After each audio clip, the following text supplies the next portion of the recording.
Les voy a comentar las pautas de la reunión.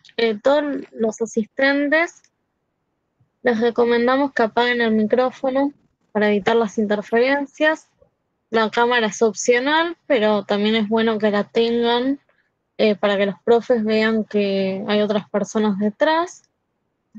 Pero si se les dificulta la conexión a internet, la pueden apagar. Y les recomendamos que pongan el DNI en el chat, así pueden recibir el certificado de la jornada. Y también pueden hacer las preguntas por el chat. Ya pueden empezar a presentarse los profes. Bien, gracias. Ahora, Mario, te dejo la palabra, todo tuyo, cuando saquemos la presentación.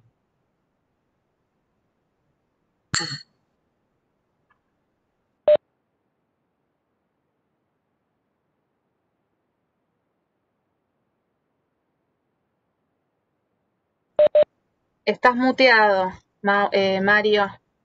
Sí, ahí está. Bueno, Bien. buenas tardes a todos y a todas. Es un gusto poder participar de estas jornadas de relaciones laborales y un doble gusto poder hacerlo en un panel con dos tan destacados colegas como son Marcelo D'Ambroso y Eduardo Val. Nuestra mesa temática va a estar refiriéndose precisamente a lo que venimos trabajando y postulando desde hace algún tiempo, que es un enfoque crítico tutelar para las relaciones laborales. En la primera parte voy a hacer una presentación de la temática, les voy a comentar un poco cómo hemos estructurado la presentación, yo voy a hacer una introducción, un poco contar cómo surge y por qué este enfoque crítico tutelar. Posteriormente, Marcelo D'Ambroso va a estar hablando también desde el enfoque crítico tutelar, pero fundamentalmente desde una perspectiva, desde nuevamente un enfoque o reforzando este enfoque desde la óptica de los derechos humanos y en tercer término, Eduardo Val, también continuando con la misma línea, va a hacer sus aportes reforzando este enfoque desde las relaciones internacionales, pasando por organismos internacionales, para reforzar esta categoría. Bueno, para comentar voy a hacer una breve presentación. Según el temperamento de los organizadores, vamos a hacer una breve presentación cada uno de nosotros mismos. Mi nombre es Mario Luis Gambacorta, soy doctor en ciencias jurídicas, soy docente e investigador y me desempeño precisamente como docente de grado y posgrado en diversas universidades. Soy docente de la carrera de Relaciones del Trabajo en la materia Derecho Sindical y de las Relaciones Colectivas del Trabajo, conocida comúnmente como Derecho 2, y además soy profesor titular en la Universidad Nacional de José C. Paz, en la Universidad Nacional de Lomas. Soy profesor adjunto en la Facultad de Derecho de la UBA y también me desempeño como docente de grado en UMED y de posgrado en la Universidad del Museo Social Argentino, donde soy el coordinador académico de la maestría en negociaciones colectivas del trabajo. Y además he realizado diversos artículos, libros, distintas publicaciones. Agradeciendo desde ya a los organizadores y especialmente en la persona de Silvana, que ha tenido una excelente predisposición. Ya venimos hablando hace varios días, así que lo agradezco públicamente, agradezco a Ornella y bueno, y a todos los organizadores y organizadoras de esta actividad, que me parece tan importante precisamente por el enfoque que tiene de actividad vinculada con el aspecto académico, la investigación y la extensión. Así que esperemos que este panel sea de utilidad para continuar con un montón de debates. Y en líneas con ese debate, ya me voy a introducir en la temática, en este enfoque crítico tutelar de las relaciones laborales o para las relaciones laborales, un poco planteando el porqué de esta inquietud.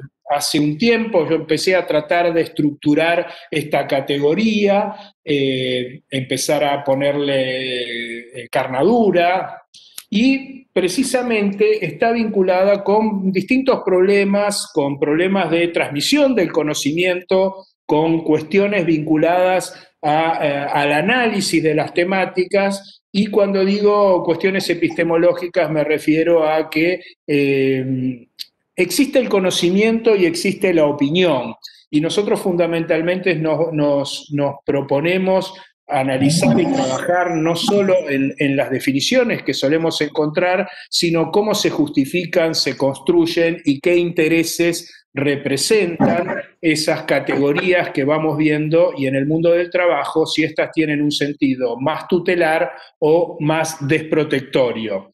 Precisamente nuestro enfoque se entronca con la teoría crítica del derecho, y particularmente se proyecta desde ahí y trata de enriquecerla y complementarla hacia las relaciones del trabajo. Precisamente cuando hablamos del enfoque crítico, a mí me gusta referenciar conceptos, y tomando conceptos inclusive que ha trabajado mucho Carlos Cárcova en nuestro país, ¿no? Avanzar con la ruptura y la sustitución de una red de conocimientos que muchas veces son internalizados y que constituyen paradigmas que no siempre son los más tutelares para las relaciones laborales. Un poco en esta línea, lo que en su momento me propuse, y cuando lo he hablado con Marcelo y Eduardo, dos brillantes colegas que están radicados en Brasil, Marcelo Desembargador, como él ya se presentará, y Eduardo Val, que está radicado también en Brasil y es un destacado docente, pero es nacido por estas latitudes. Así que la idea fue ir enriqueciendo permanente ese concepto, y ellos, como les decía antes, lo van a profundizar desde los derechos humanos y de las relaciones internacionales. Precisamente de lo que se trata este enfoque crítico tutelar, cuando yo comencé a esbozarlo, se refiere y cuestiona un universalismo supuestamente científico, y en esa línea se propone trabajar con lo que he caracterizado como hegemonía deslaboralizadora, que es el paradigma imperante en términos de relaciones laborales. Si nosotros analizamos distintas cuestiones y lo proyectamos a distintos ámbitos, inclusive nosotros proyectamos este enfoque crítico tutelar hacia la Organización Internacional del Trabajo, y no porque estemos en contra ni querramos dejarla de lado a ella, pero sí precisamente porque es muy perceptible, muy apreciable lo que ocurre en el seno de la Organización Internacional del Trabajo como un escenario, un marco de esa precisamente hegemonía deslaboralizadora, donde tenemos mayormente en los estados, la OIT la integran 187 países, y vemos que mayoritariamente se habla genéricamente de un 75% siguen paradigmas desreguladores, flexibilizadores de matriz neoliberal. Si a esto sumamos que mayoritariamente el grupo empleador en el seno de la OIT también suscribe estos postulados neoliberales de desregulación en un sentido desprotectorio, vamos a ver que solo nos restaría el grupo trabajador, o sea, la representación de los trabajadores mediante las organizaciones sindicales, y de los 187 países, hoy fácilmente es constatable que no más de 20 movimientos sindicales verdaderamente tienen capacidad de representación, negociación y eventualmente conflicto. Por eso, el enfoque crítico tutelar parte de cuestionar una falsa idea de igualdad. El derecho del trabajo reconoce que existe una desigualdad intrínseca en las relaciones laborales. Sin embargo, muchas veces cuando hablamos de las relaciones laborales parece que se hiciera en términos de paridad entre trabajadores y empleadores, o en términos de las organizaciones sindicales y los empleadores, porque es corroborable que en el derecho colectivo esta desigualdad, por la mera existencia de las organizaciones sindicales, no es sustituida ni sustituible. Entonces, lo que nosotros estamos viendo, y yo ponía recién el ejemplo del OIT, pero más allá del ejemplo del OIT, ¿no? Es un tripartismo desbalanceado, específicamente y especialmente constatable en el seno de esta organización internacional, pero también que se proyecta a la mayoría de las realidades de las relaciones laborales. Y el hecho de desconocer esta desigualdad muchas veces lleva a conclusiones a partir de opiniones o argumentaciones no siempre debidamente fundamentadas, no solo desde el marco del derecho, sino en general a partir de la correlación de fuerzas existentes que nos llevan a buscar y a plantear respuestas que a menudo no son acertadas. Nosotros planteamos la necesidad también para atenuar este desequilibrio de una intervención tutelar por parte del Estado. Una intervención tutelar que, sin menoscabar la autonomía, y al haber investigado esto, uno puede corroborar que la intervención tutelar del Estado no necesariamente menoscaba la autonomía sindical o la autonomía colectiva, sino que puede fortalecer el desarrollo de las relaciones laborales en un sentido mucho más protectorio.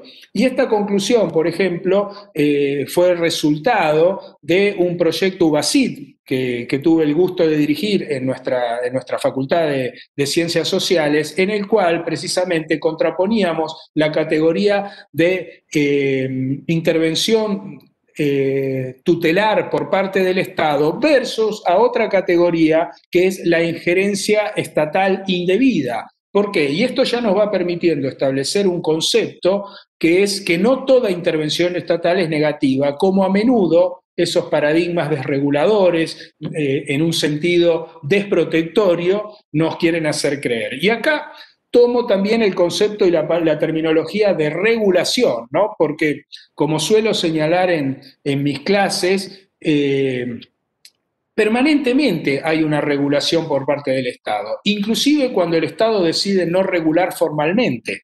Y ustedes vean que paradojalmente cuando se plantean reformas desreguladoras, y aclaro, desreguladoras en un sentido desprotectorio, para llevarlas a cabo se suele recurrir a proyectos normativos que no son otra cosa que una nueva regulación. O sea que la temática de la regulación y la temática de la intervención estatal en este enfoque crítico tutelar que venimos desarrollando y que queremos seguir avanzando porque prontamente, el 19, estaremos lanzando precisamente una escuela del enfoque crítico tutelar para las relaciones laborales argentina-brasileña, es profundizar en estos debates y precisamente en estos términos de tutela, avanzar en escenarios obligacionales más rigurosos que no solo se dan por lo normológico, sino que también requieren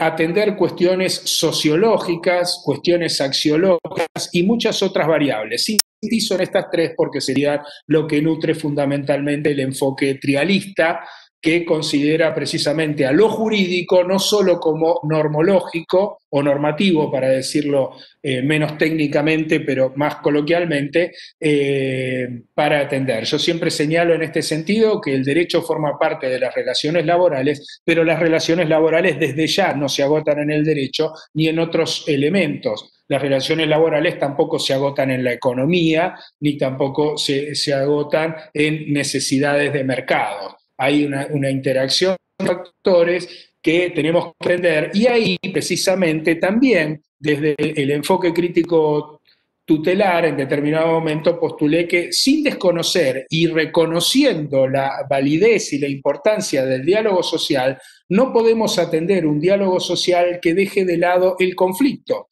ese conflicto inherente a las relaciones laborales que se manifiesta de distintas formas y que en lo que varía es en la intensidad.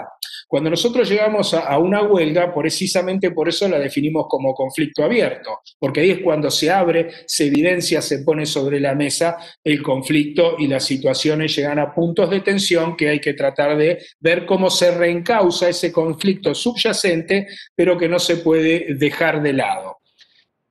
Como verán ustedes, todo esto implica lo que a mí me gusta caracterizar como una taxonomía laboral, ¿no? O sea, una nueva gramática laboralista, no para romper con los principios, sino para reforzar los principios protectorios del derecho del trabajo, pero dándole una dinámica mayor en términos epistemológicos, o sea, en términos de transmisión del conocimiento. Para con esto evitar caer, por ejemplo, en simplificaciones como las que a menudo vemos cuando se habla de tecnología. El impacto de las tecnologías es indudable y uno no puede dejar de lado la incidencia de las tecnologías en las relaciones laborales. Pero cuando uno encara el impacto tecnológico desde precisamente este enfoque crítico tutelar de las relaciones laborales, se da cuenta que la tecnología no puede ser analizada solo desde el punto de vista tecnológico, porque si eso fuera así en términos de relaciones laborales, sería una batalla perdida de antemano para los trabajadores y las trabajadoras. En términos tecnológicos, algo similar ocurre con el teletrabajo, ¿no? A menudo escuchamos esa frase, el teletrabajo llegó para quedarse. Y puede ser que el teletrabajo haya llegado para quedarse, pero no podemos dejar de reflexionar en cómo se queda, para qué se queda.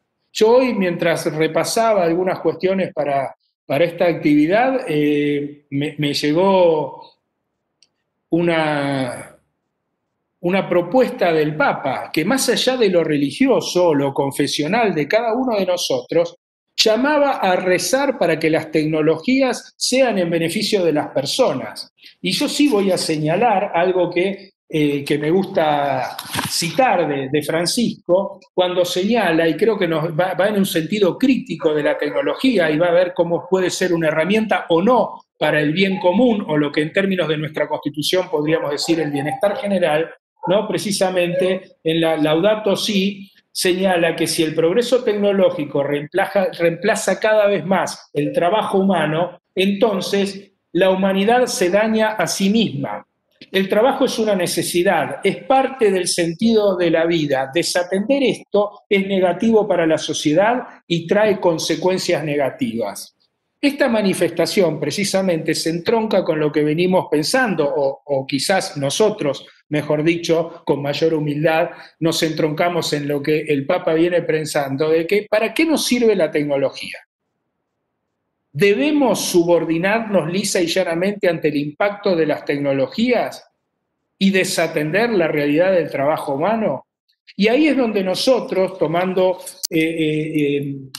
la idea del trabajo transdisciplinario, que desde la idea original que planteé en su momento de enfoque crítico tutelar, se viene permanentemente enriqueciendo y sobre el cual tanto Marcelo como Eduardo vienen haciendo aportes fundamentales, es entender lo transdisciplinario, lo interdisciplinario para estas cuestiones, ¿no? Y no me voy a extender más porque ellos lo pueden explicar muy bien en sus propias disertaciones. Entonces, hay cuestiones y temáticas, la temática sobre el rol del Estado y la temática sobre los modelos sindicales, y con esto ya finalizo, entender que las temáticas vinculadas con la estructura sindical, las temáticas vinculadas en cómo esa estructura sindical se ve mejor o peor proyectada en la denominada estructura negocial, no son temas menores para esto. Para el desarrollo de estrategias tutelares en términos de relaciones laborales,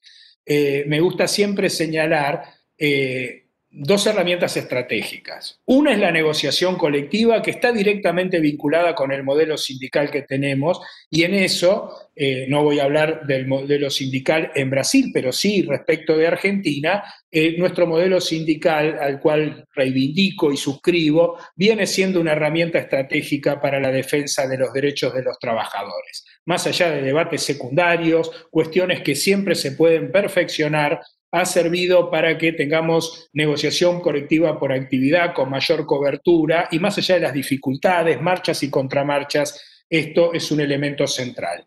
Y en este momento, precisamente también, y es uno de los temas que yo estoy trabajando en este momento en mi postdoctorado, es precisamente el tema de la interrelación de la negociación colectiva y la inspección.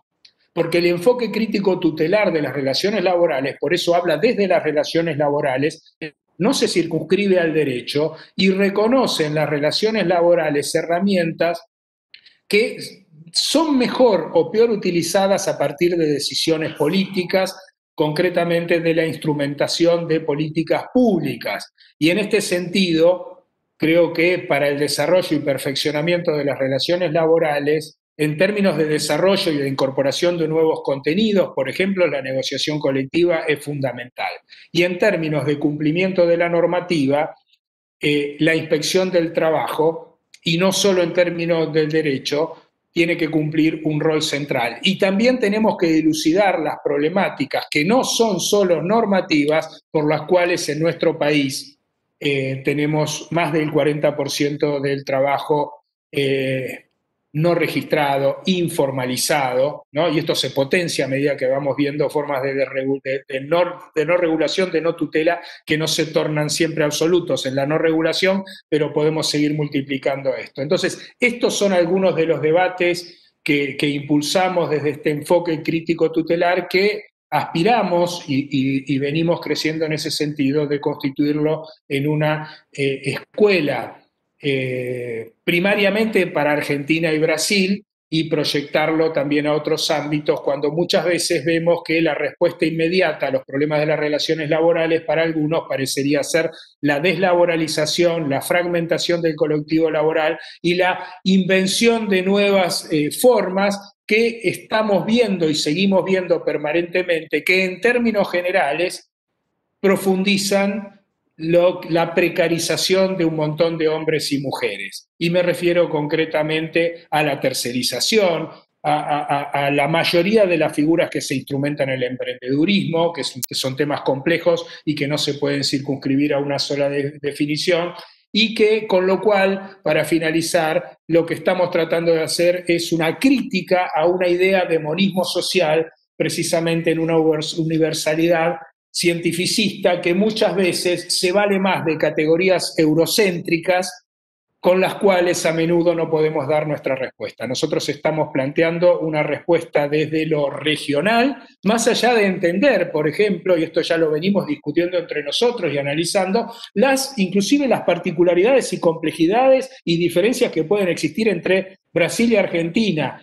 Pero eso no nos impide en forma alguna plantear este informe para analizar, criticar en un sentido constructivo, la idea crítica, y en un sentido dinámico, porque precisamente la teoría crítica, a diferencia de lo que otros postulados, como el neoliberalismo, que plantea dogmas de fe, ¿no? Walter Benjamin decía el capitalismo como religión, ¿no? Que es un poco lo que hoy vemos en el neoliberalismo. Nosotros planteamos una dinámica permanente en la que hay que atender situaciones, pero para atender esas situaciones queremos postular y presentar también en estas jornadas, en un ámbito tan importante como la carrera de Relaciones del Trabajo de la Facultad de Ciencias Sociales de la UBA, este enfoque crítico tutelar. Muchísimas gracias por la atención y bueno, le cedo la palabra a Marcelo para que él se presente también y comience con su disertación. Buenas tardes a todas y todos. Es verdaderamente un lujo participar de una mesa de debates con personas tan calificadas como el profesor Mario, el profesor Eduardo, y más allá de esto, personas amigas, y yo agradezco a la organización, en la persona de Ornella, la invitación por participar de estos debates. Bien, yo soy desembargador. Desembargador es un término de las ordenaciones, ¿no? Que por acá en Brasil, como también en los países de Iberoamérica, tuvo su vigencia durante la colonización, y por lo tanto soy un juez camarista. O sea, en el tiempo antiguo, las personas hacían un recurso de embargos para una corte, y la corte entonces juzgaba los embargos. Por eso el término desembargador. O sea, desembargador es un juez camarista. Yo soy también profesor invitado de diversos posgrados acá en Brasil, en Derecho del Trabajo, Sindicalismo, Proceso Laboral, y tengo algunos libros escritos en el área del derecho del trabajo, derechos humanos, el encuentro también con el derecho penal económico. Tengo maestría en derecho penal económico por la Universidad Internacional de La Rioja, España, y en derechos humanos por la Universidad Pablo de Olavide en España. Actualmente hago doctorado en la Universidad del Museo Social Argentino en Ciencias Jurídicas y también en estudios avanzados en derechos humanos en la Universidad Carlos III de Madrid. Bueno, dicho esto, me gustaría agradecer las palabras del profesor Mario, dirigidas a mi persona. La estima es recíproca. Profesor Mario ministró clases espectaculares en el doctorado de la Universidad Museo Social Argentino, y yo empiezo mi charla con un tema que destacaba Mario en sus clases, que es la geopolítica. Es un tema fascinante, ¿no? Para contextualizar el enfoque crítico tutelar, me parece que tenemos de hablar un poquito de la historia del derecho del trabajo, entender por qué llegamos en una encrucijada en que el derecho del trabajo pierde su carácter protector, o vamos para un camino deslaboralizante, como dice el profesor Mario. ¿Por qué pasa eso? ¿Y por qué esta mirada desde el sur, desde nuestras realidades, ahora empezando Brasil, Argentina, como países periféricos? Tenemos de entender el nacimiento del derecho del trabajo junto con la industrialización, y nuestra industrialización que no se completó no es tardía, sino retrasada e incompleta. Y eso impacta sobremanera nuestras vidas, nuestra organización política y nuestro derecho. Así que vamos a volver un poquito, siglo XVIII, nacimiento del derecho del trabajo con la Revolución Industrial. Revolución Industrial cuya cuna es Inglaterra. Inglaterra va a producir dos ideologías.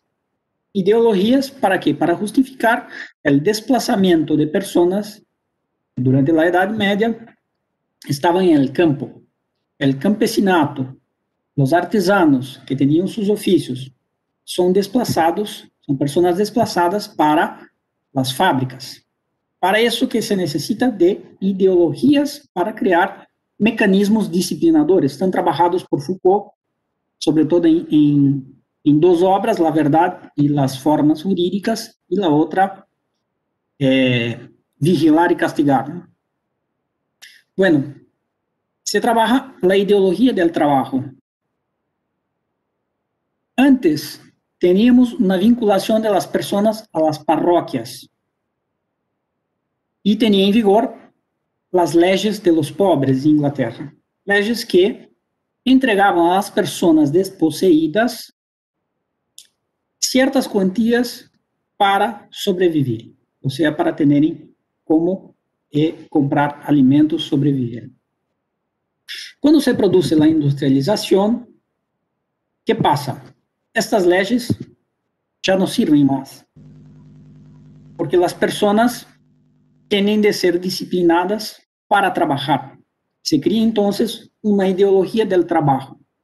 Quien no trabaja es vagabundo, es un criminal, y se pasa a criminalizar el no trabajo. Y eso es importante porque creo que así como vino en Brasil en la legislación penal, creo también fue a Argentina. Por acá, hasta 2009, era una contravención penal, que es un delito menor, no trabajar. La ley de contravenciones penales, bajo esta ideología que viene más para atrás, viene desde el siglo XVIII, criminalizaba el no trabajo. La otra ideología necesaria es la ideología liberal de la lex mercatoria. O sea, la ley de la oferta y la demanda regula todo, regula todos los campos de la vida y regula sobre todo el derecho. Así que, hecha la industrialización en Inglaterra, pasa a asumir un papel en el mundo de imperio. Y la ley imperial también tiene de ser exportada para las neocolonias, o sea, los países no industrializados, como los nuestros, como América del Sur. Por lo tanto, ¿qué ley vamos a pasar sobre trabajo? La ley del contrato. ¿Por qué? El contrato es una forma jurídica, y vamos a abordar de Foucault nuevamente, es una forma jurídica impropia para relaciones asimétricas de poder, como es la relación laboral. Porque quien tiene más poder económico dicha las condiciones de un contrato. Eso es un hecho. Y viene el derecho del trabajo se afirmando, sobre todo después de las denuncias de Marx, Engels, y cuando empieza el sindicalismo a hacer contraposiciones,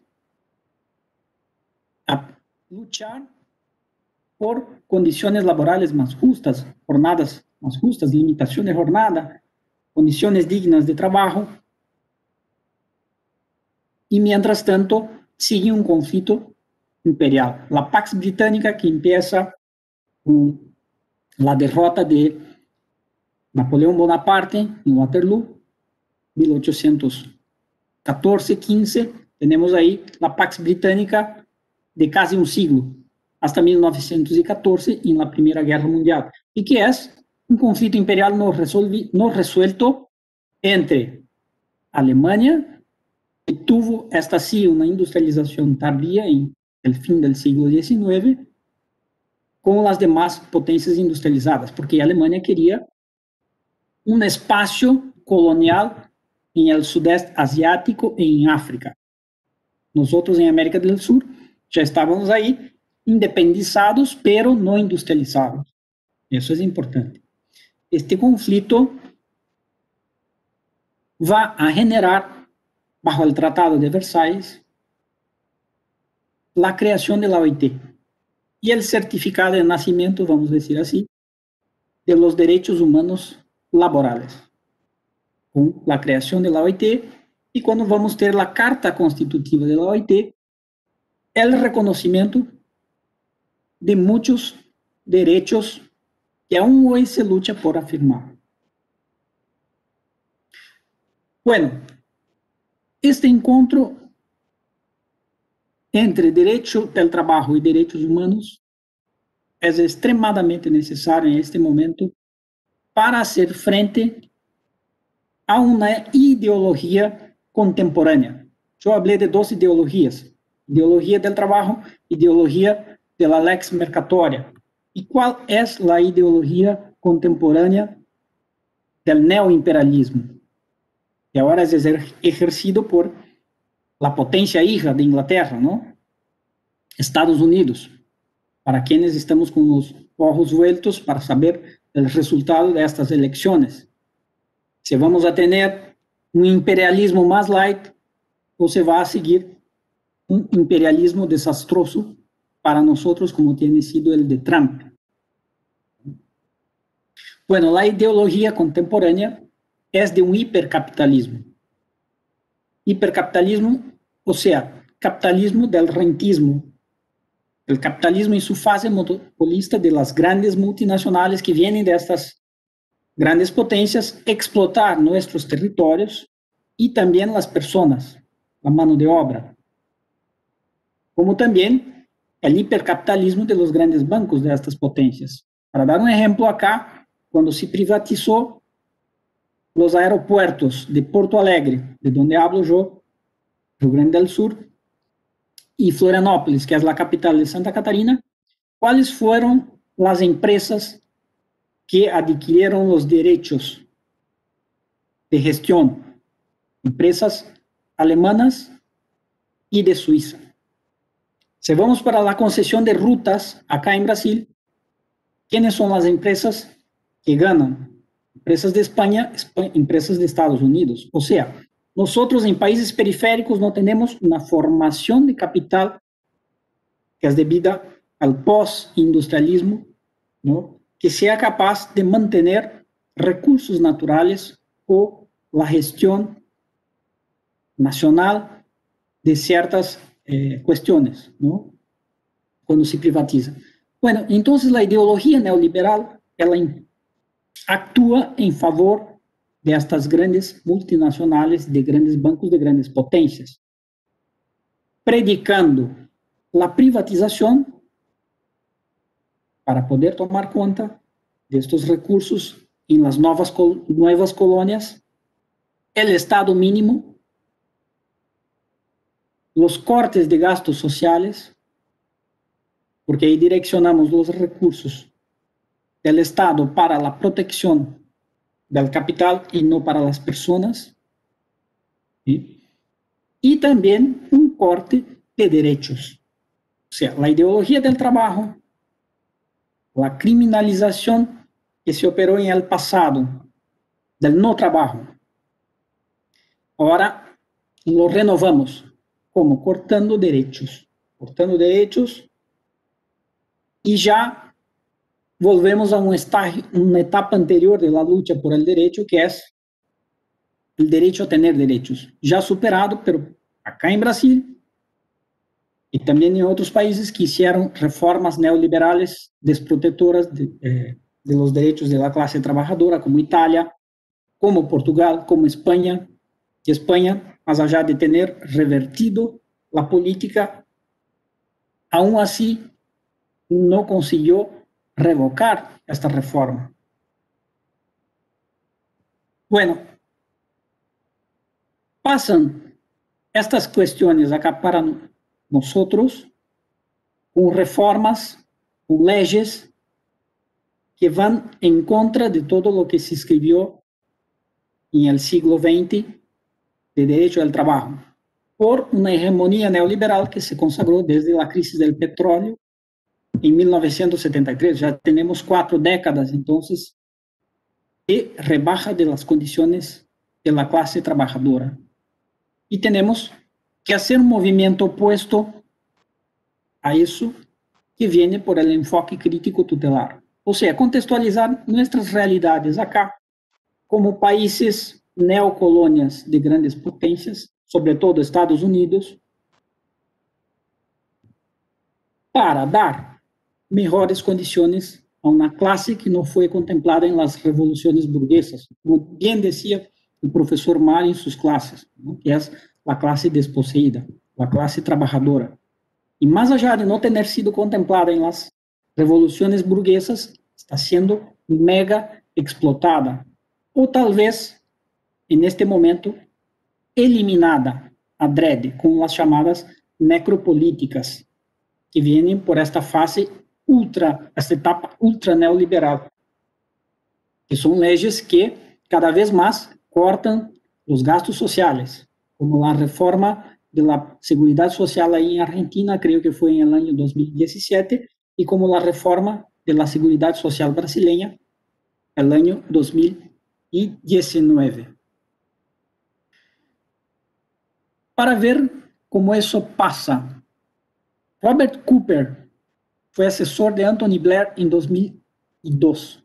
Propuso entonces un nuevo imperialismo liberal. Esto es explícito. ¿Qué decía él? La Europa y el Occidente deberían habituarse a usar 2 pesos y 2 medidas. Entre ellos, el capitalismo regulatorio. ¿Qué es el capitalismo regulatorio? Sobre todo el que viene por el tema de compliance, la observancia de los derechos humanos en las relaciones laborales. Para los países periféricos, sin embargo, predicaba Robert Cooper la ley de la selva. Entonces, acá las multinacionales no observan las leyes y los derechos humanos.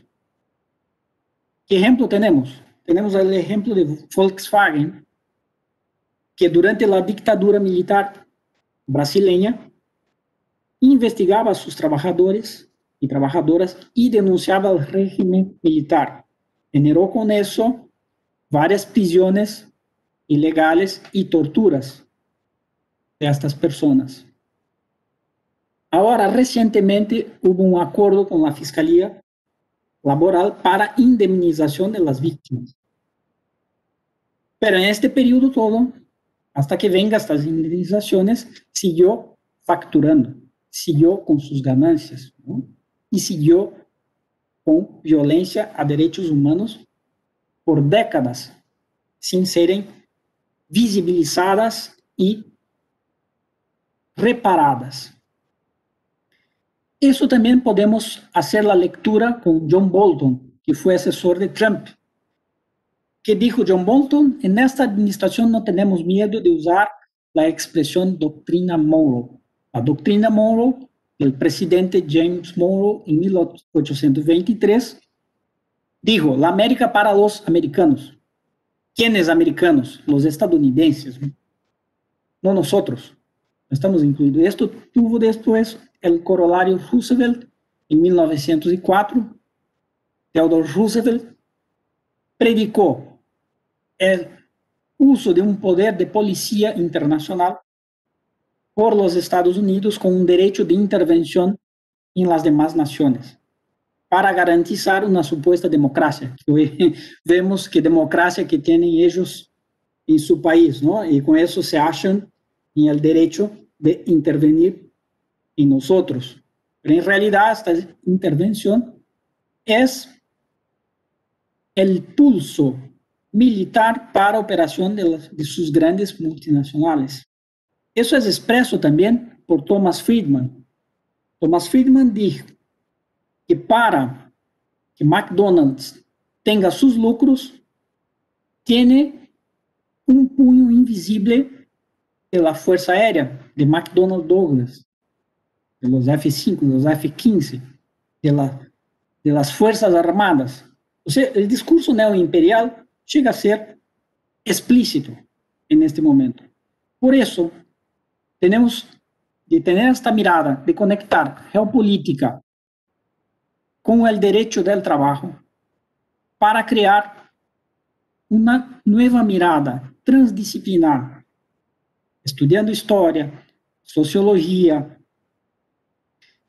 estudiando economía, política, filosofía del derecho, para que podamos tener herramientas para resgatar el carácter protector del derecho del trabajo. Así que este enfoque crítico tutelar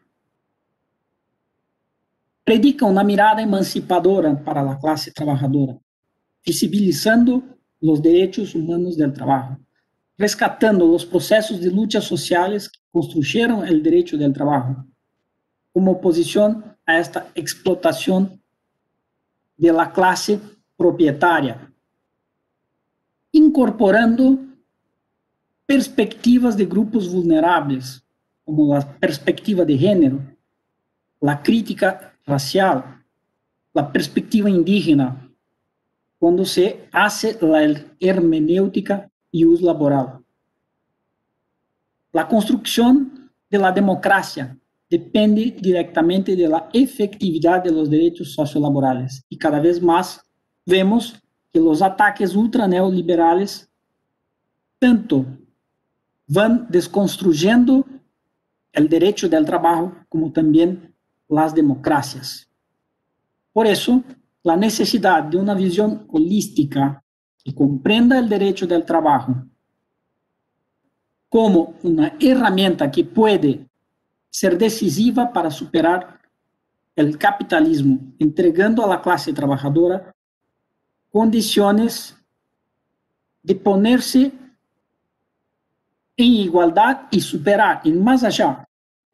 No es solo la lucha por condiciones dignas, es la lucha por condiciones también de tener acceso a la política para romper un círculo vicioso, que es poder económico, compra la política, compra las leyes. Si no rompemos este ciclo, estaremos aplicando una ley del capital, estaremos aplicando un derecho del trabajo disciplinar de la clase trabajadora. Esta crítica ya hacía hace mucho tiempo el profesor Avelas Nunes, que es un jurista portugués. El derecho del trabajo hasta acá tiene servido solamente para disciplinar la clase trabajadora, para conformar, entregando algo, pero no para emancipar. Por lo tanto, lo que proponemos nosotros es una mirada crítica y emancipadora. El derecho del trabajo como una herramienta para la emancipación de la clase trabajadora. ¿Cómo se hace? Por este enfoque transdisciplinario que ya hablaba el profesor Mario.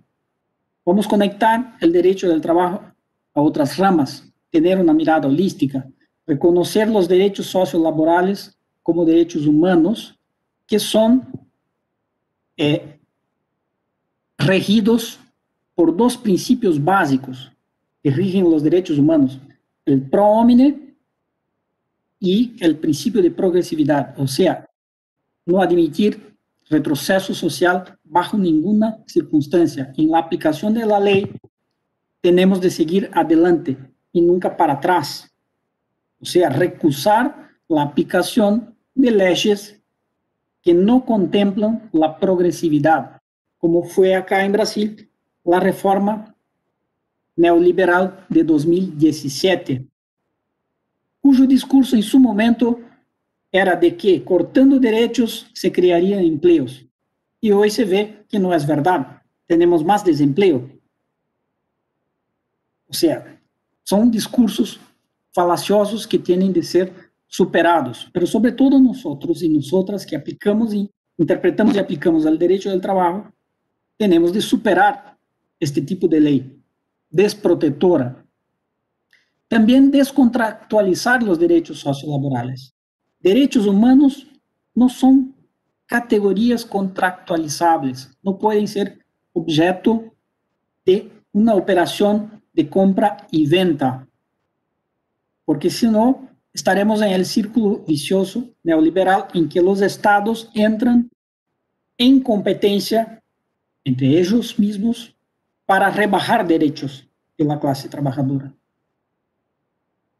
Tenemos de tener una mirada también en búsqueda de la posesión de los medios de producción por la clase trabajadora, que son cuestiones señalizadas claramente en las constituciones de Portugal, España, Brasil y Argentina. Pero hasta el momento, recordando las palabras del profesor Eduardo Val, constituyen una mera narrativa poética. Y tenemos de concretizar esta narrativa poética. Así que ya terminando mi charla, mi breve exposición, me gustaría decir que el enfoque crítico tutelar del derecho del trabajo presupone el abandono del primado de la economía, o sea, de la mirada de la lex mercatoria. La lex mercatoria comandando todos los aspectos de la vida, no. La economía debe estar a servicio de las personas y no al contrario. Vamos a hacer una relectura del derecho del trabajo total, bajo una mirada de los derechos humanos, entendiendo los derechos laborales como derechos humanos que son, descontractualizando los derechos humanos del trabajo, aplicando estos principios que rigen los derechos humanos al derecho del trabajo. Una otra mirada, distinta, disruptiva, sociológica y sobre todo crítica, para que podamos hacer frente a algo muy impactante, serio, y que viene produciendo acá en Brasil una necrojusticia. Explico.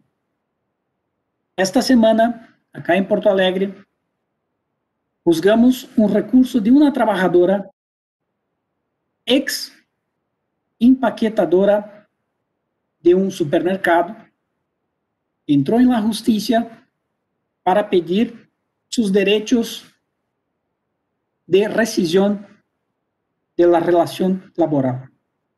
Como no compareció en una audiencia, su proceso fue archivado.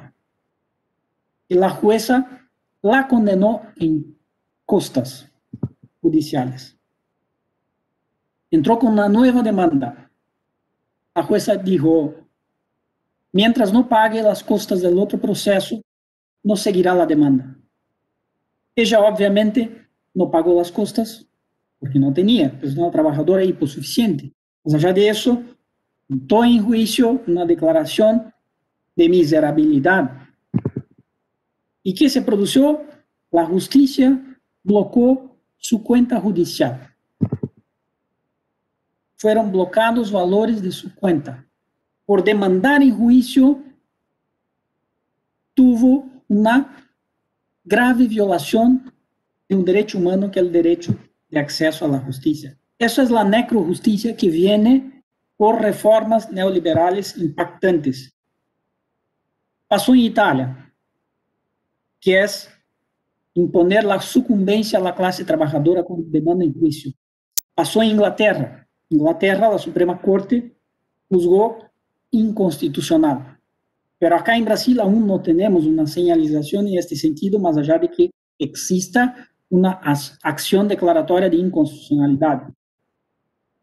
Ahora bien, si tenemos una mirada de que estos derechos laborales son derechos humanos, y si son derechos humanos, son derechos que deben tener garantizado un recurso efectivo, rápido y gratuito para quienes lo demandan.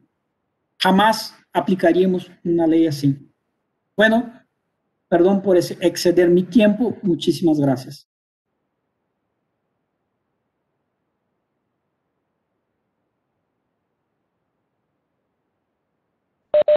Bien, Eduardo,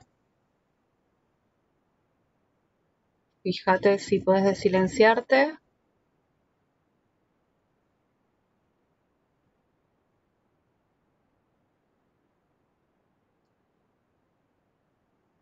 No, a ver, probemos de vuelta. ¿Ahora me están escuchando? Perfecto. Perfecto.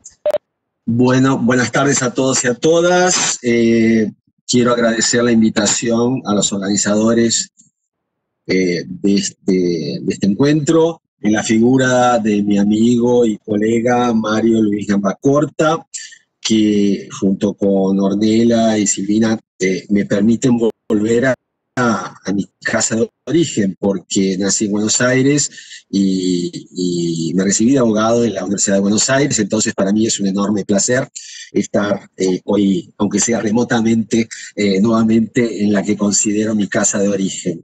Quiero también saludar al profesor Marcelo D'Ambrosio, al desembargador D'Ambrosio, que es un amigo reciente con el cual estamos trabajando y somos compañeros de investigación, y esto me parece muy importante en el marco de una cooperación Brasil-Argentina que tiene un sentido geopolítico muy importante.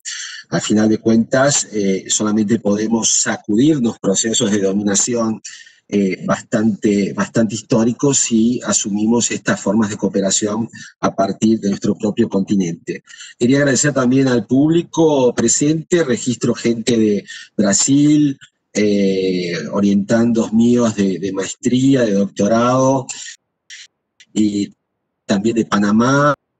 Lo veo a Joel del está haciendo postdoctorado conmigo también en Río. Y después de 30 años tengo que, porque Ornella y Silvina, mi castellano, unos baches de 30 años de portugués, pero creo que se van a entender. Y bueno, tecnológicamente hoy acá en Río de Janeiro está lloviendo todo el día, y entonces creo que también puede afectar un poquito la internet. Venimos a discutir el enfoque crítico tutelar, y mi aporte a esta teoría que nace de alguna forma con Mario Gambacorta, que la viene desarrollando y viene buscando, justamente la estamos investigando en el marco de doctorado que él viene haciendo, junto también con Marcelo, traerle un aporte desde mi área de origen. Le voy a presentar un poquito. Nací en Buenos Aires, como dije, me recibí en la UBA, en Derecho, pero hace 30 años que estoy en Brasil. Trabajo básicamente en dos segmentos: en el espacio público, la Universidad Federal Fluminense, de Janeiro, una maestría en Derecho Constitucional, importante, soy funcionario federal, pero soy graduado de la maestría en Derecho de la Universidad de Estácio de Sá, que es una de las más importantes universidades privadas que tenemos. Y yo, dentro del laboratorio de estudios interdisciplinares constitucional latinoamericano y de los relacionados en esta investigación, viene desde, se está aportando mucho, pero no puedo hacer mucho. Silvana, vamos a ver cómo vamos por acá, que no tengo mucho que mejorarlo. Estoy intentando acá, pero no. El aporte viene de las relaciones internacionales del trabajo. Voy a usar algunos conceptos que los traigo, que son interdisciplinares, que vienen desde la economía de Guy Standing en la Universidad de Londres, en Cambridge, hasta el gran jurista y filósofo italiano Luigi Ferrajoli, que es tal vez el mayor representante de lo que hoy consideramos la filosofía del derecho y el gran garantista, o sea, el hombre que defiende las garantías fundamentales como objetivo del derecho. Pero claro que esto no lo voy a hacer desde una copia o un clon de conceptos eurocéntricos, sino que los voy a adaptar, no los voy a trasplantar, e incluso soy crítico porque me parecen incompletos y me parece que no conseguimos avanzar mucho si nos mantenemos en categorías eurocéntricas. ¿Qué voy a trabajar de esta gente? Bueno, voy a trabajar de Guy Standing del concepto de precariado, o sea, Guy Standing en Lyon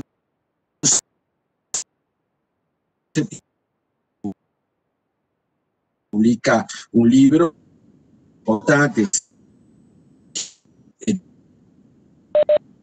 la clase Eduardo, si querés, del precariado,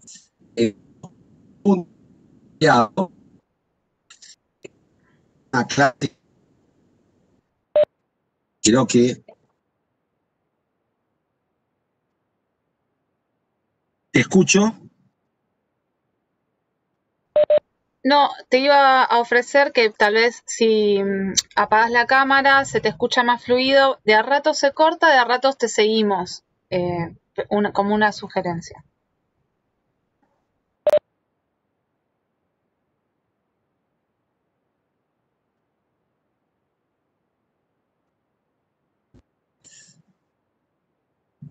Perfecto, entonces voy a intentar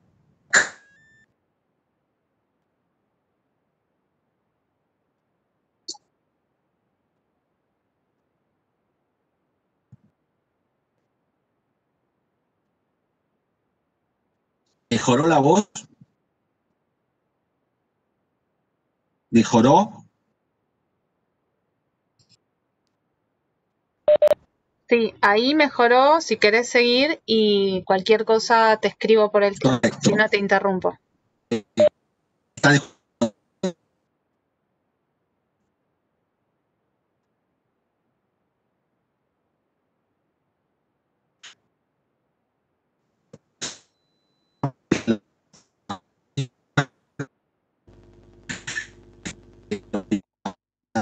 sacado. A ver si consigo.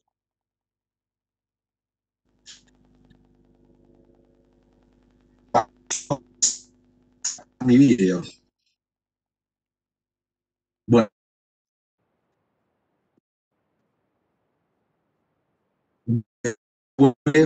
Voy a hablar como puedo y vamos a ver lo que se va a adaptar. Y voy a trabajar el concepto de Guy Standing, que es el concepto de precariado. Les decía que es un concepto de una nueva clase social. Tú ya lo dices, una nueva clase social peligrosa.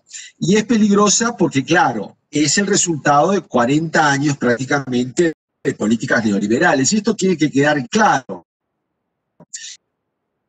La propuesta de una teoría crítica tiene que ver con desmontar de alguna forma las políticas liberales que no solamente flexibilizaron y precarizaron las relaciones de trabajo, pero que también condenaron al Estado en el sentido de desmontar el papel garantidor de relaciones del trabajo y de la justicia social.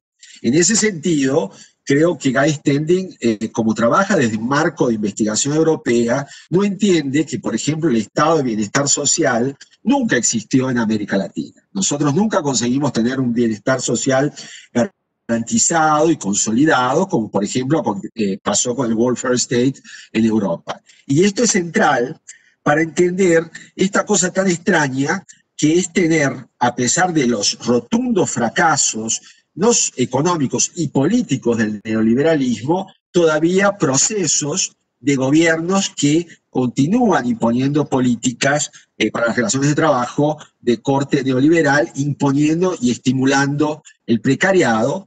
Y esta gente que trabaja el precariado es la gente que creyó de alguna forma en la doctrina del emprendedorismo, la gente que, como dice el filósofo coreano Byung-Chul Han, se cree que tiene espacio de libertad y termina entrando en una sociedad, como dice también su obra, cree haciendo un ejercicio de libertad cuando están esclavos de unas relaciones de trabajo que los relegan a la subsistencia desde el punto de vista económico. Pero ahí yo aprovecho lo que dice Han para decir el gran problema es que no solamente esto es un problema económico en las relaciones de trabajo, es que le retira la ciudadanía política al trabajador precariado porque no le da espacio de una racionalidad política autónoma. Entonces se produce lo que ya el pensamiento marxista desde hace mucho tiempo definió como procesos de alienación. La persona no entiende que además de estar esclavizado desde el punto de vista del trabajo, también está en alienación política para poder defender sus derechos. La actual pandemia nos revela que todas estas políticas que tenían la bandera del emprendedorismo, de la flexibilidad, de una nueva dimensión de las relaciones de trabajo y una retirada del Estado como defensor de estas garantías para el trabajador, simplemente dejaron a la mayoría de nuestra población en estado de indefensión ante un fenómeno que son las pandemias que acaban de gente que va a las calles a decir no, tenemos que volver a pleno trabajo, a la actividad, ejercer porque lo podemos económicamente. Observa que el Sejan de una formalidad ni respeto a la propia que yo mencioné, el profesor Ferrajoli. Y el profesor Ferrajoli nos dio un trabajo muy interesante, que es el trabajo que propone a través de la Cámara en febrero de este año, y que nos propone trabajar con la idea del constitucionalismo global. Considera la Constitución no la Constitución de cada uno de los países, no estas narrativas poéticas a las cuales se refirió Marcelo citándome, que son meramente formales, pero sí un conjunto de documentos y por declaración universal de Derechos de las Unidas, pasa por las declaraciones de la OIT, pasa por tratados internacionales y convenciones de la OIT que son obligatorias para los países que los ratifican, o sea que pasa en última instancia por toda una orden jurídica de defensa de los derechos humanos, incluyendo los derechos del y que ya existe y nos dice, señores, estos derechos ya no son patrimonio de un país, son patrimonio de la humanidad. Y él aplica bienes comunes de la humanidad. Solamente que Ferrajoli trabaja en orientación con determinado interés. Cita la salud, el tema que tenemos con la pandemia. No podemos depender de que un líder hegemónico internacional defina que existe un virus o que no existe un virus. Entonces estos son bienes comunes de la humanidad que hay que gestionarlos desde este constitucional integrado con todos estos documentos. Es una cuestión básica. El trabajo y las relaciones de trabajo también merecen ser clasificadas, para América Latina por lo menos, como derechos fundamentales y como bienes comunes de la humanidad. Porque sin las relaciones de trabajo no tenemos cómo garantizar justicia social y dignidad en la vida humana. Y en ese sentido, la contribución que hace la teoría que Mario desarrolla y el enfoque, traer el mundo interdisciplinar para rescatar la figura del Estado. Ese capturado y que hoy es rehén del mercado. El profesor como un lobo artificial y dando las entrañas de una humanidad digna y no una humanidad de esclavos. Mi propuesta y mi problema es que Ferrajoli, cuando dice que tenemos que organizar este constitucionalismo global, nos propone una redimensión de las instituciones partiendo de la Organización de Naciones Unidas. Pero yo específicamente le digo que hay que reformar la OIT, porque como nos dijo más, 87 países, por ejemplo, en los últimos 10 años, para conseguir tener una única convención de derecho al trabajo. Esta convención de derecho al trabajo y este ritmo de protección por parte de una organización internacional es insuficiente. ¿Y por qué es insuficiente? Porque estas organizaciones, que la OIT es anterior, pero se readapta y se modifica dentro del marco de los acuerdos que generan las Naciones Unidas y los acuerdos de Bretton Woods que crean las organizaciones económicas internacionales, la OIT no está preparada para este mundo del siglo XXI y para este mundo en que una América Latina necesita superar estas categorías, como la categoría del precariado, no solamente para resolver cuestiones de injusticia económica y injusticia social, como también para garantizar su estabilidad política. Y entonces lo que yo propongo es trabajar las relaciones de trabajo como un bien común de la humanidad y trabajar el constitucionalismo global de Ferrajoli a través no solamente de la OIT, pero sí a través del sistema que nosotros tenemos en América Latina, que tiene su base en la Organización de Estados Americanos y fundamentalmente a partir del sistema interamericano de derechos humanos, que tiene un protocolo específico, que es el protocolo de San Salvador, para la protección de los derechos, de carácter económico, social y cultural. Estos derechos y básicamente el protocolo de San Salvador protege las relaciones de trabajo y nos habla de la dignidad de las relaciones de trabajo. Y esto es absolutamente justo para que entendamos que tiene que haber una articulación de nuestras constituciones y de las normas protectivas y tutelares del Estado con estas normas que vienen del derecho internacional.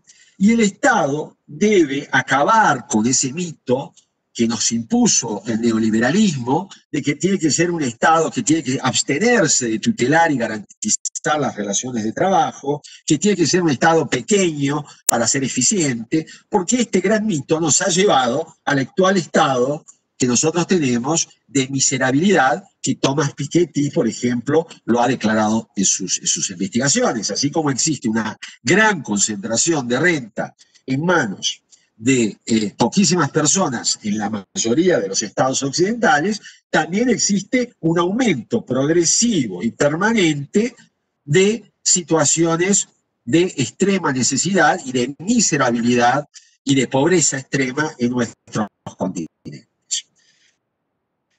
Desde esta perspectiva, rescato también otro elemento que corresponde, que es la renta universal básica.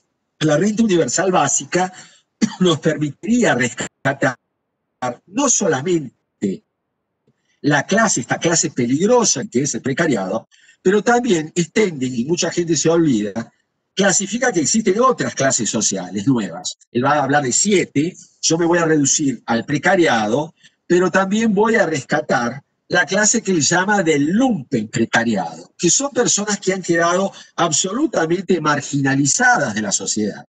Y en ese sentido, estas personas precisan de un Estado protectivo o tutelar que les garantice acceso a condiciones mínimas de dignidad mental, una reformulación de ideas económicas que lleven en consideración que los países hegemónicos y la mayoría de los países del mundo entiendan que para garantizar condiciones de estabilidad política necesitamos implantar este concepto de renta universal y básica. ¿Y cómo se paga esta renta universal y básica? Se paga obviamente entendiendo cuáles son las prioridades y cuáles son los bienes comunes de la humanidad.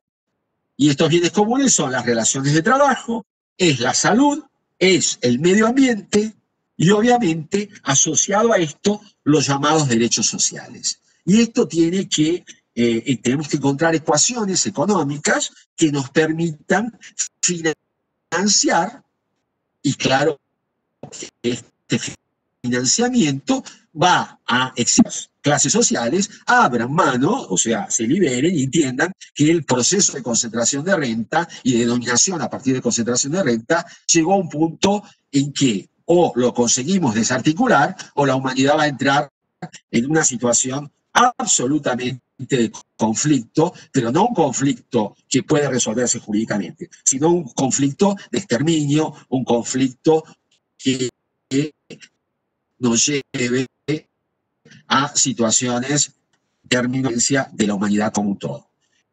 En estos momentos asistiendo al recuento de los votos en las elecciones de Estados Unidos y observamos que la mayor potencia hegemónica del mundo se encuentra dividida mitad y mitad, independientemente de quién gane, en dos sectores extremadamente importantes. Y esto no es solamente un problema de Estados Unidos. O sea, en Argentina tenemos la misma situación, en Brasil tenemos la misma situación,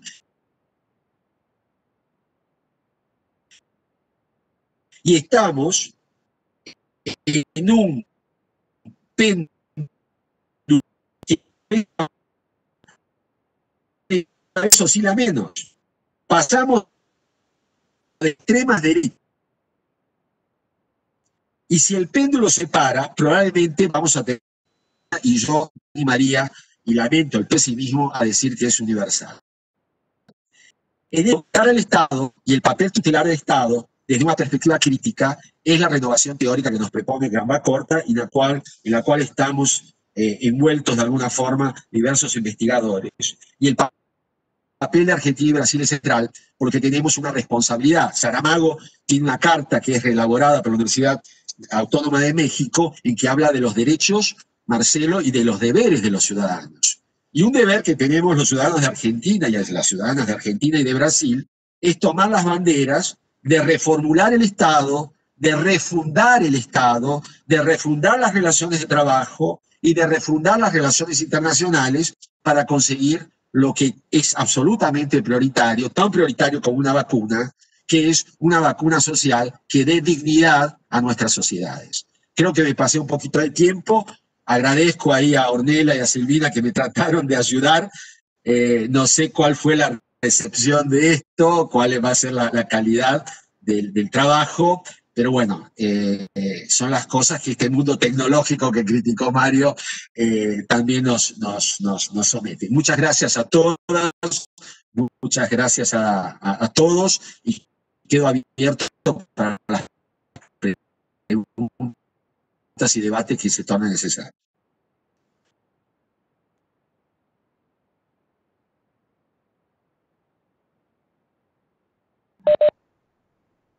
Bueno, muchas gracias ahí a Eduardo, a Mario y a Marcelo por tan interesantes exposiciones. Mario, si querés te paso de vuelta. Hay una pregunta en el chat que un poco fueron respondiendo durante sus exposiciones y se las leo. Dice, es para Marcelo y en general, ¿podría hablarnos de alguna posible solución contra los efectos nocivos del neoliberalismo difundido por los neoimperialistas?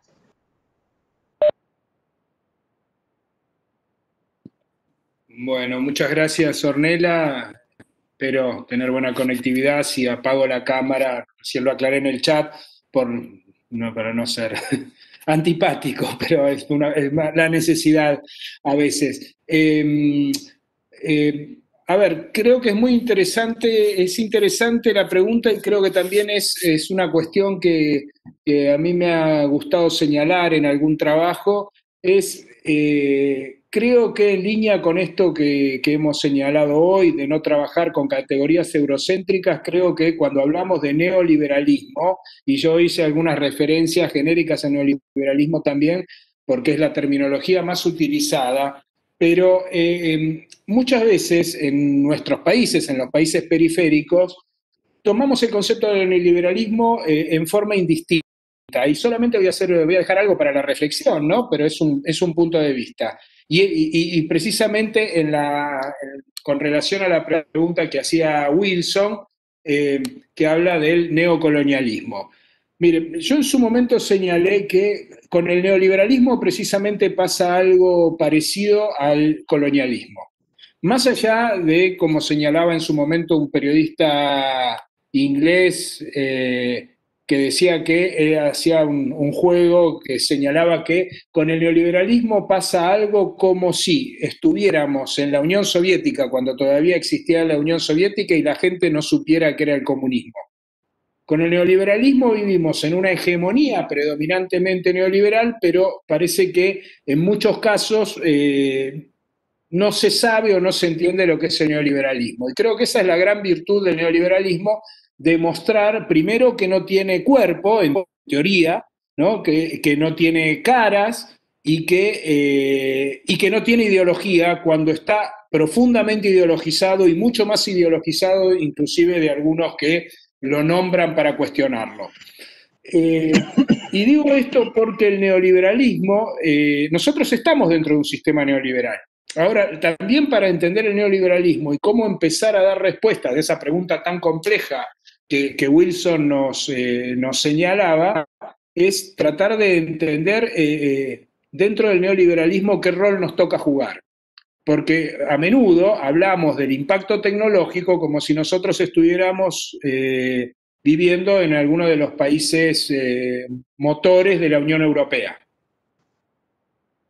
Y el impacto tecnológico, por ejemplo, en nuestro país, digamos, existe, pero no tan masivamente como en esos países. Y cuando hablamos, por ejemplo, de inteligencia artificial, yo suelo señalar, sí, que la inteligencia artificial quizás la estamos viendo en uno de sus aspectos más dramáticos, más patéticos, que es utilizarla en plataforma para que alguien esté pedaleando 60 kilómetros por día, ¿no?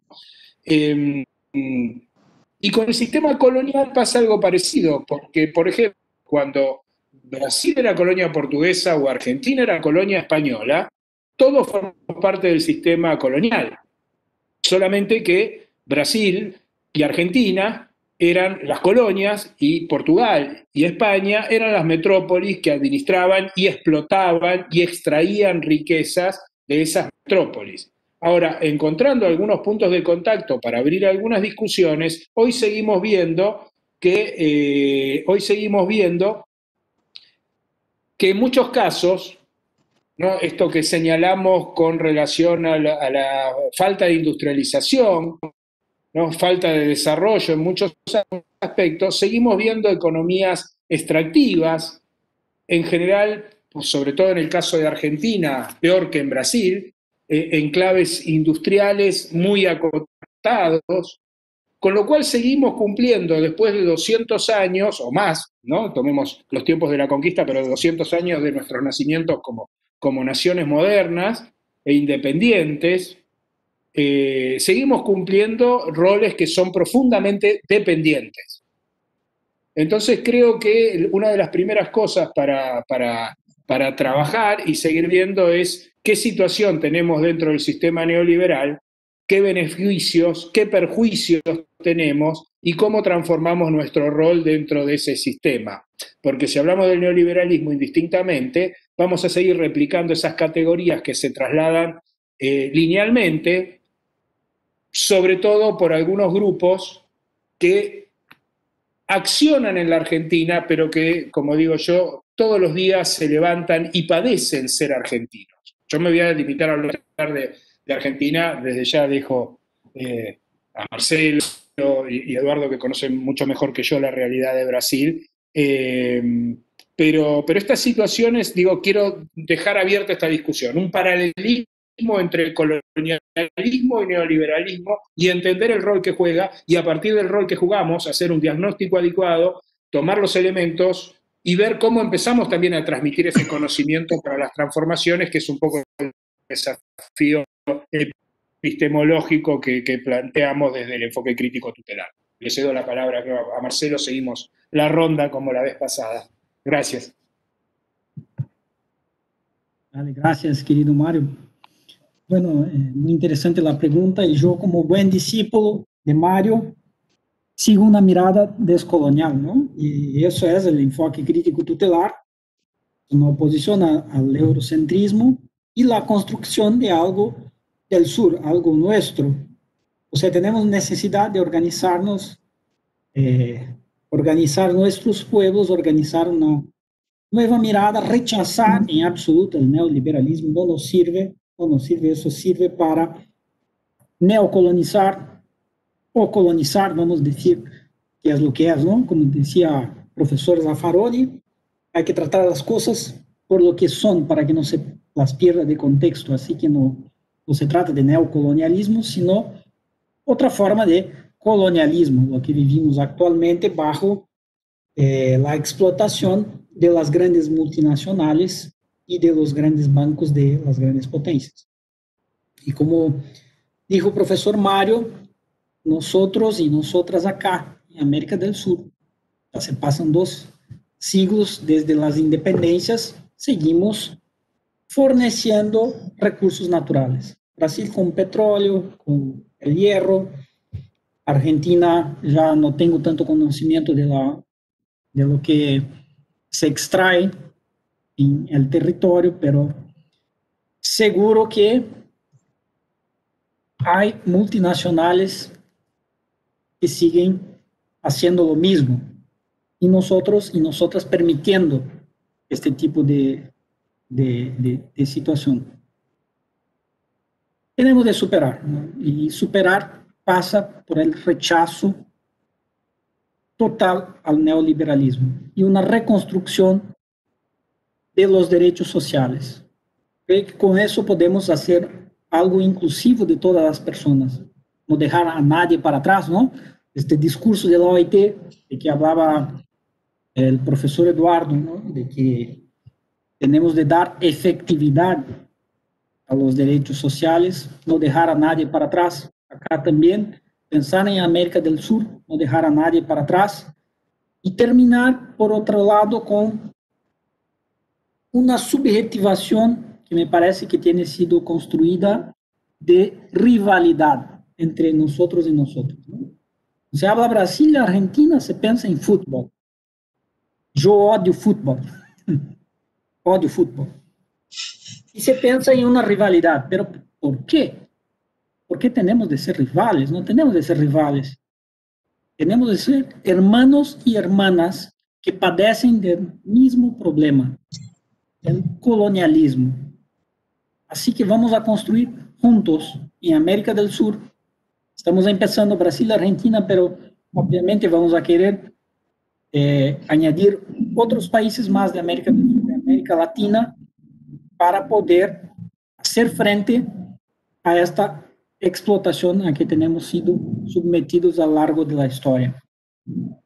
Y solo para completar, acá el profesor Eduardo hablaba de las clases sociales. Es interesante también prestar atención a lo que pasó en Brasil, que Mazo repitió lo que pasó en el Chile de Salvador Allende. ¿Qué fue? Cuando el Partido de los Trabajadores acá consigue sacar 40 millones de personas de la pobreza, la falta de un contrapunto de mídia que pudiera dar a estas personas una visión crítica, ha producido una especie de lumpenburguesía. O sea, personas que ascendieron de clase, salieron de una clase baja, pasan a una clase mediana o mediana baja, pero sin ninguna capacidad crítica. Y se incorporan una visión de derecha o de ultraderecha. Eso es un tema también que tenemos de pensar en cómo evitar que ocurra, ¿no? Cómo evitar esta subjetivación en favor del capital. Bueno, planteo esto al debate, no sé si el profesor Eduardo o Mario quieren seguir con esto, y de mi parte era lo que tenía a aclarar.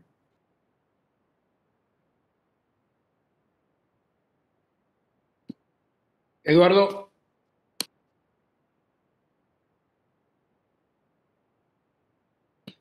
El micrófono está desligado.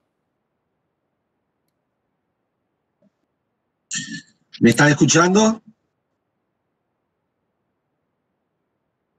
Ahora sí.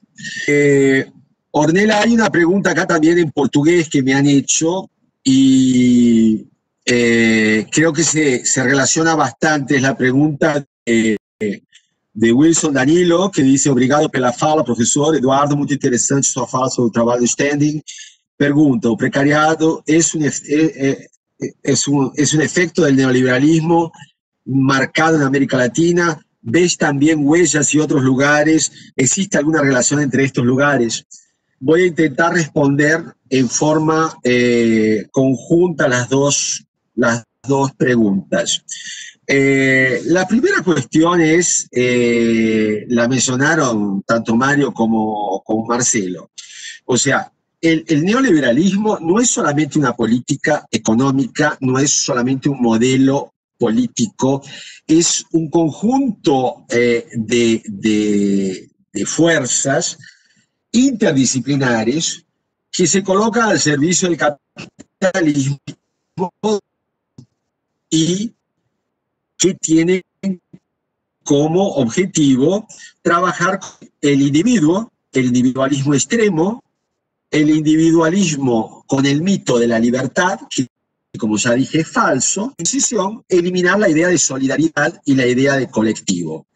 Para esto el neoliberalismo captura o coloniza al Estado, pero también, como dijo el filósofo coreano que cité, Byung-Chul Han, también hace un trabajo de psicología política aplicada en la sociedad. Y que nos convence o nos colonializa, dándonos a la conclusión de que estamos ejerciendo nuestra libertad cuando en realidad estamos cada vez más subyugados por formas de relaciones de trabajo, política, que no nos permite defender como procesos de revolución. Y cuando hablo de revolución me estoy refiriendo desde el punto de vista jurídico. Cuando vos tenés que cambiar un modelo político que está constitucionalmente dado, vos tenés o posibilidades de reforma, y esto está pautado en la propia Constitución, o vos tenés una actitud de ruptura que te permite construir un nuevo contrato social, que sería una constitución, pero sobre otras bases. Cuando digo sobre otras bases, es sobre otros principios. Y en ese sentido es fundamental colocar principios pero sacarles a estos principios este disfraz o este mito de que estos principios son utopías. La palabra utopía ha sido colocada para decirnos, bueno, esto es algo que podés soñar, pero no es algo que se puede hacer. Las acciones no tienen que ver con la utopía. El mundo de la utopía es el mundo de los sueños. Nosotros tenemos que desmontar este proceso de dominación psicológica en política y entender que utopías son metas, son objetivos, son finalidades, y la gran finalidad que concentra es el bienestar común o la justicia social. Entonces tenemos que reformular una sociedad. Esto es una cosa extremadamente difícil, porque ¿cómo sacás a las masas 40 años de colonización psicológica que te llevan a pensar solamente en el individuo, en el emprendedorismo individual, y te hacen olvidar de la racionalidad, de la solidaridad, del mundo colectivo, etcétera y tal? Y para mí la llave es una. Bueno, ¿qué querés? Que hagamos una revolución, pero el tipo de revolución que yo propongo es una revolución educativa. La educación es la llave y descuidamos la educación. Queridos Marcelo y queridos Mario, desde la universidad hoy estamos trabajando en función de educar, que es denunciar, presentar escenarios nuevos que nos permitan entender que hay posibilidades de nuevas soluciones, pero son soluciones radicales que no tienen un timing, no tienen un tiempo extremo. Son acciones de urgencia, y esto necesita que cada uno eduque desde cada uno, y educar significa desmontar las doctrinas neoliberales. Educar significa ejercer la crítica autónoma. Educar significa correr el riesgo de estar en debate permanente. Y esto es peligroso, esto cansa, esto agota, pero esto es absolutamente necesario para modificar. No existe otra forma. Y esto se educa desde el niño que va al colegio primario, desde el que está en el secundario, desde la universidad, pero también dentro de una cosa que la universidad descuida mucho, que son las actividades de extensión. Tenemos que salir de la universidad para ir a la sociedad, para ir a los sindicatos, traer el sindicato. No tenemos tiempo para traer el sindicato. Tenemos que ir al sindicato, tenemos que ir a las fuerzas del trabajo, tenemos que ir hasta el empresariado para decirles, no les estoy proponiendo un sueño. Si quieren continuar, van a tener que entender que el deadline del mundo se está acabando. Porque de aquí a poco no tenemos un COVID-19. Tenemos un nuevo COVID político que nos lleva al conflicto generalizado, en cualquier forma que esto venga a asumir. Y lo que puede parecer una ciencia ficción se transforma en una realidad. También creíamos que una pandemia nunca llegaría a llevar prácticamente un año matando millones de personas. Y el mundo de ciencia ficción se tornó realidad. Y ya no estamos en un videogame, estamos en una realidad que no es paralela, que es absolutamente auténtica, y que es de conflictos que llevan a millones de personas a la muerte. Yo trabajo con derechos de la tercera y cuarta edad, y nos olvidamos que los grandes afectados en estos momentos ha sido la gente de edad, que han sido descartados en mayor o menor medida por casi todos los gobiernos de casi todos los países del mundo. Han sido excepciones, y en ese sentido Argentina se destaca, y eso hay que colocarlo, de no dejar nadie atrás, como repitió Marcelo. Pero ahora es el momento, y es el momento de una acción educativa, no de un discurso educativo. Es el momento de una acción constitucional, es el momento de una acción política y de una acción económica de transformación. Entonces, para responder a Danilo, es actuando y ejerciendo, como colocó Paulo Freire, un gran educador brasilero, entender que educación es política y que educación se ejerce desde que te tomás el colectivo en Buenos Aires o entras en el subte o en tu trabajo o desde cualquier puesto, utilizar nuestro lugar de habla, nuestro lugar, en portugués llamamos lugar de fala, para educar permanentemente en solidaridad y derechos sociales y desmontar las falacias que colonizaron la psicopolítica en las últimas 4 décadas y que se llaman políticas neoliberales.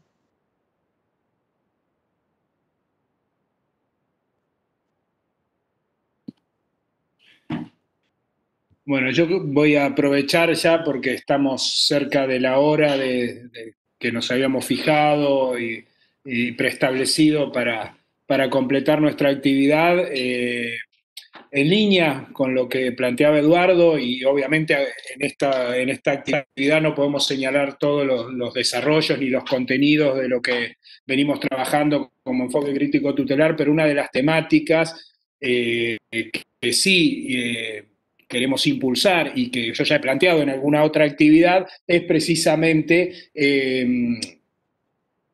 analizar y profundizar los contenidos de la educación. A menudo se habla de la educación, pero se dice, hace falta educación, pero no se especifica qué ni qué tipos de contenidos. Y uno de los contenidos, no el único, que sí postulamos, y sobre todo yo lo estoy indicando para Argentina, para la instancia educativa, el colegio secundario, es la incorporación de los derechos sociales, de los derechos de esos chicos y chicas que están cursando el secundario como futuros o potenciales trabajadoras y trabajadoras. Me parece bien que se hable de otras temáticas, pero me parece también que solamente se les esté enseñando cómo ser emprendedores, que en general en América Latina el emprendedurismo es un fracaso y se entronca con lo que Eduardo señala como el precariado, y sí enseñarle los derechos para que los conozcan y aprendan a defender sus derechos, conocerlos y defenderlos. No me quiero extender más,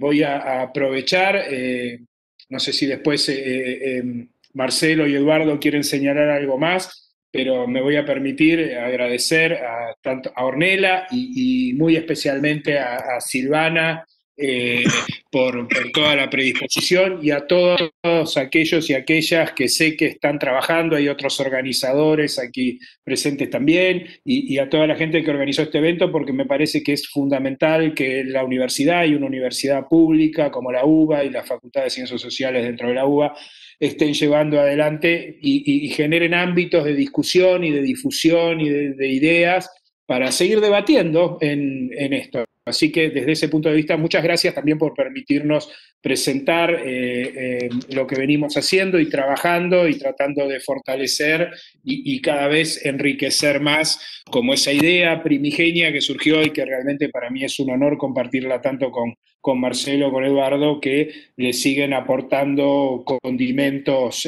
imprescindibles, ¿no? Así que muchísimas gracias. Marcelo, si vos querés señalar algo más, luego Eduardo, y ya podemos dar por finalizada cuando Silvana ya haga el cierre de esta actividad. Muchísimas gracias nuevamente. Quería despedirme, pero no sé si me están escuchando. Sí. ¿Me escuchan?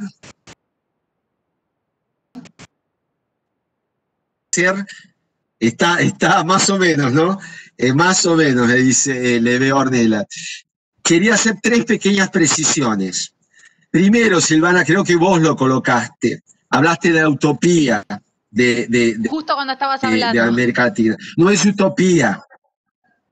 Por eso quería precisar. No es utopía, tiene que ser una acción real, porque esta cuestión de la utopía nos dice, no, es un sueño. No es sueño, nuestra América tiene que ser construida día a día como nosotros estamos haciendo hoy.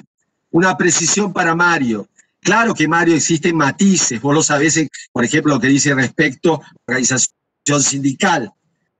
Pero lo esencial es igual, no es diferente a Argentina, Brasil o Chile. Todos los conceptos que trabajamos son conceptos de nuestra América, y la indignidad de la vida del trabajador y de la trabajadora es igual en Argentina, en Chile y en Brasil. Estas políticas neoliberales esclavizan y retiran dignidad a todos nuestros países desde la época de la colonia y con esta nueva visión actual. Y una última cuestión, que es la cuestión de precisión. No es que tenemos que hacer efectivar nuestros derechos. Tenemos que efectivar nuestros derechos, pero tenemos que asumir también nuestras responsabilidades y obligaciones. Lo dice claramente Saramago. No es solamente un decálogo de derechos. Hay un decálogo de obligaciones que todos nosotros, una educación de mayor densidad, tenemos la responsabilidad social y la obligación de correr el riesgo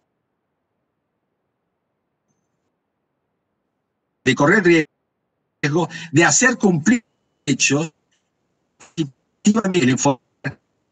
Más una vez a todos y todas, fue un placer participar, que se repita. Besos para todos. Marcelo. Gracias, Mario. Enhorabuena, querido Eduardo.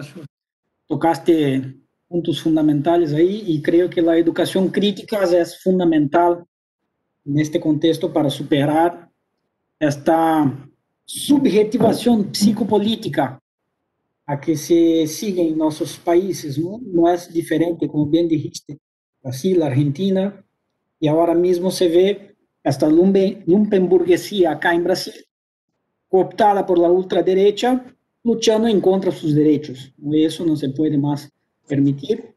¿Y cómo podemos hacer para contraponer con educación crítica? Haciendo más difusión también de las ideas, como estamos haciendo con este evento, que agradezco profundamente la organización por la oportunidad, ¿no?, de extender estos debates acá también a la Universidad de Buenos Aires.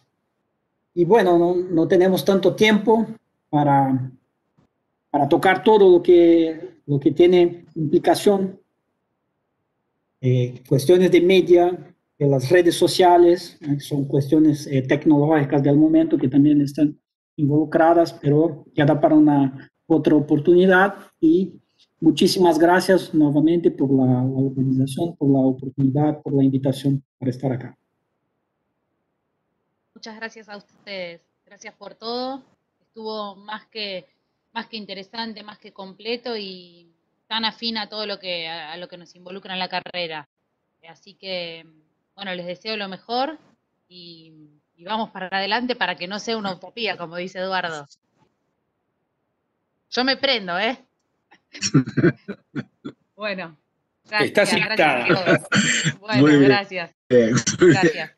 Muchas gracias. Nos vemos en el Congreso el año que viene, ¿eh? Ya están invitados. Muchísimas gracias. Allí estaremos. Bueno, gracias. Chao, gracias, Ornella. Muchísimas gracias. Perfecto. Chao. Perfecto, estaremos. Chao.